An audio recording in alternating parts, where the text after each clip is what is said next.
Anyway, but you'll be able to listen to this podcast called The Missing. And I'm pleased to say Meni Caroutas joins us. Hello, Meni. Hey, guys. How are you? Going all right, mate. You almost got the Penny Panthers, didn't you? Yeah, I was interesting discussion before. That lady, I read that article too. Oh, you have, Meni? Yeah. Yeah, I was reading it this afternoon. Yeah, very interesting. Good party trick. Yeah, but I find it, and it's obviously not very common, or maybe it is, because I know I've heard of males can have two. They? Well, yeah, can have two urethras. Is that right? Correct? Okay, all right. I didn't know that. No, it's not a deformity or anything. Anyway, good chat, Meni. I'm quite happy with chatting about this. Oh, there he is up there. Oh, there he is, the great man. We got you on Skype. You're up. Sure have. Meni, can I say you look a little bit like our former Prime Minister, Malcolm Turnbull? You ever get that? No, I don't, mate. Okay. I'd like to think I've got a bit more hair. Much better looking, and you can catch that on YouTube too. I wish I had his money. Oh, yeah, he's got plenty. How did he make his money? Quite wealthy, Mr. Turnbull. He was a lawyer. He was a lawyer. Yeah. And then he worked for Packer. Yep. That's and right. then I think in banking. Yeah, but he was Packer's lawyer for a long time. Okay. Can you, for us, Meni, can you please recap the Missing podcast as we charge into season 3?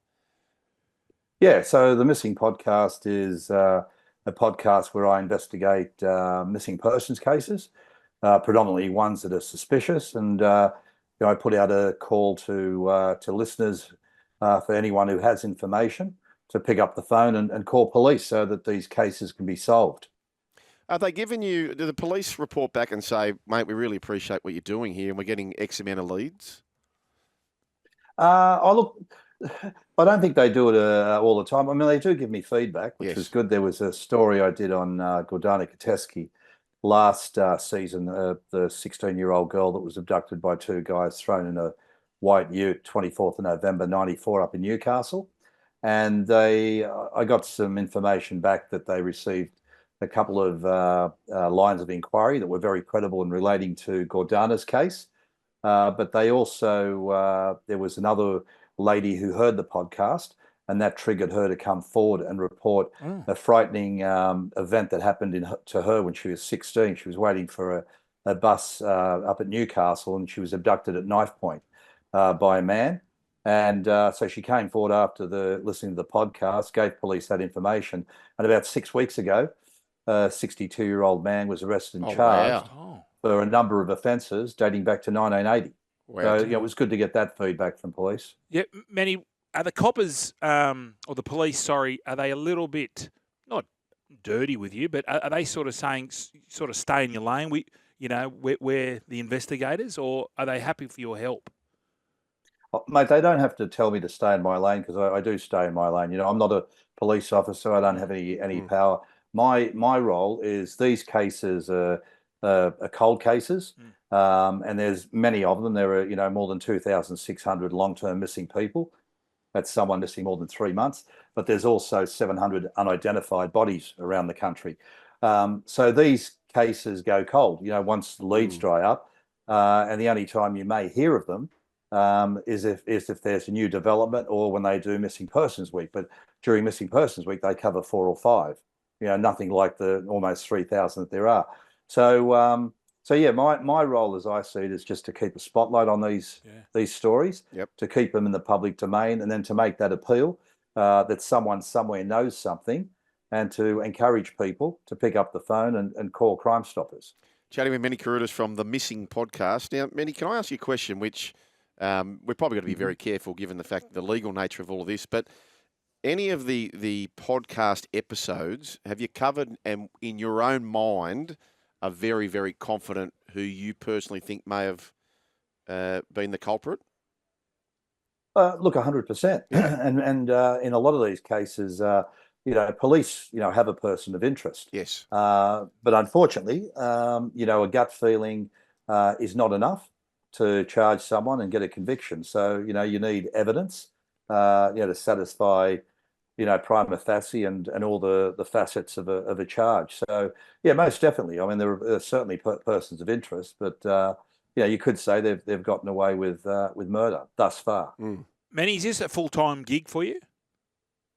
Yeah, mate. Yeah. I do this full time, and as I said, I enjoy it. There's quite a bit of work that goes into it. Yeah, I can imagine. Picking the stories and researching them, and then a big part of it is you want to talk to family because you want to build a picture of the type of person that is missing, and I guess make them, for the listener, someone they can relate to, and you've got to get the trust and the confidence of families, and sometimes that's not easy to do. So it's full time.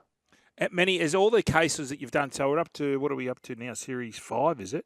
Series 3. Series 3, sorry. Yeah. Have you had any Series 3? Have you had anyone from overseas reach out to you saying, could you look into something in another country? Not in another country, but there's 2 cases that I've covered, foreign nationals. So I think it's the case that was released, episode 4 of this series, is called Pakenham Man, and that's a gentleman from an Indian background. He was killed, hit by a train in Pakenham, which is about an hour and a half outside of Melbourne, back in 2008. Had no identification on him, and he was buried in an unnamed grave.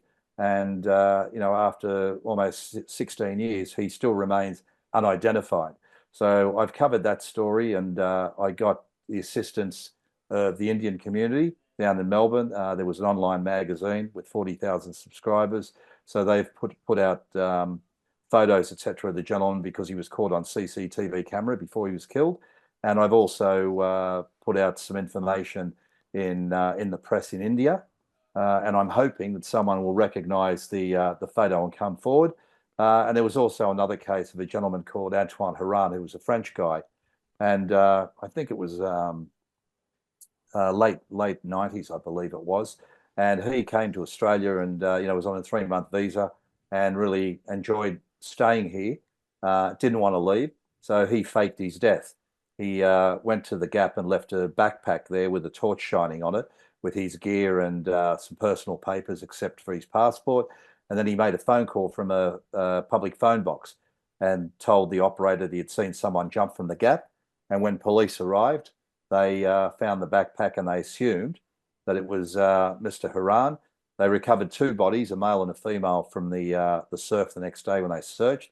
They thought that the male body was Mr. Haran, but when his family came out from France and they were taken to the morgue and they pulled the sheet back, it wasn't Anton Haran. Oh, wow. It was an escaped psychiatric patient. So I have no doubt that he's still living here in Australia under an assumed name. And look, he's done nothing wrong. No. So he has. I mean, he's overstayed his visa. Not a big deal. People go missing for different different reasons. He's done nothing wrong, but his parents are elderly. His sister is obviously still upset, and they just want to know that he's okay. So I covered that after the family contacted me, and I'm hoping to do a follow up on that story in the next series. Hey, Meni, the board's lining up. They love our True Crime Tuesday, chatting with Meni Caroutas from the Missing podcast. Now, Meni, people like myself, we want to dive into this podcast. If you could only show one episode to them, I'm sure you're proud of all your work, but if there's one episode of your 3 series where you said, okay, to get amongst this podcast, I want to tip you into this episode, what would you tell them?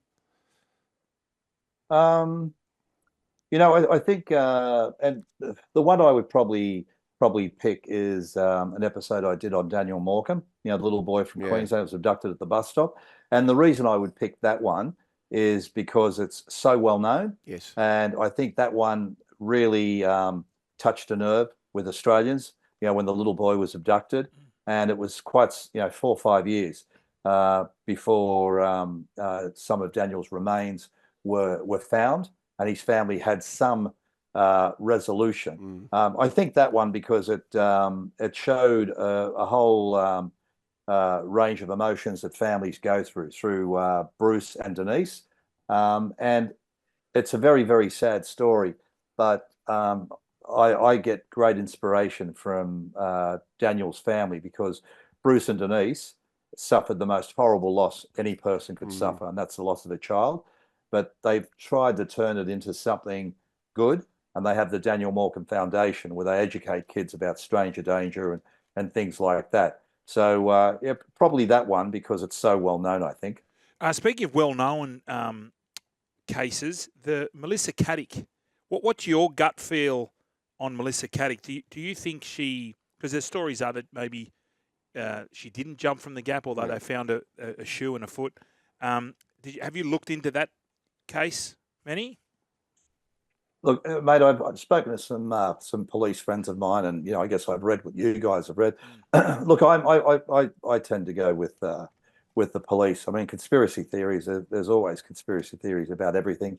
But look, I think Melissa Caddick, people like her, she was a narcissist, and narcissists with loved the money and loved posing off, and what they do when they run with those Ponzi schemes, they steal from one person to pay the other person they've stolen from. And she's built up this lie, and that's what it was, a big lie about how successful she was. And all of a sudden, everything, her castle comes tumbling down. And I think that most definitely, I don't think she's hiding somewhere and got someone to cut off her foot and, she's living somewhere else. I think she saw the end was near, and she took, a horrible way out. I mean, to take your own life is a terrible thing. We've got a text coming through here. They're just wondering if you could have a look at the missing premiership for the Eels the last 37 years. Is there something you could look into that, Meni? Could you look into that, please, mate? Well, I've been looking at it for 37 years. So I've been looking at it, and what I've been looking at doing is I'm looking at the latest DNA technology and I'm trying to clone Eric Groth, Brett Kenny, Ray Price, Mick Cronin, and Peter Sterling. So if I can clone them, we'll have a premiership in 20 years. Let me ask you this before we let you go, Meni, and it's been a great privilege to have a chat with you on this True Crime Tuesday. No, thank you, guys. If you could clone one of those former players, or maybe another one you haven't mentioned, and plop them into today's Parramatta team, who would you choose at their very best? I think look, it's a tough one because they were all champions.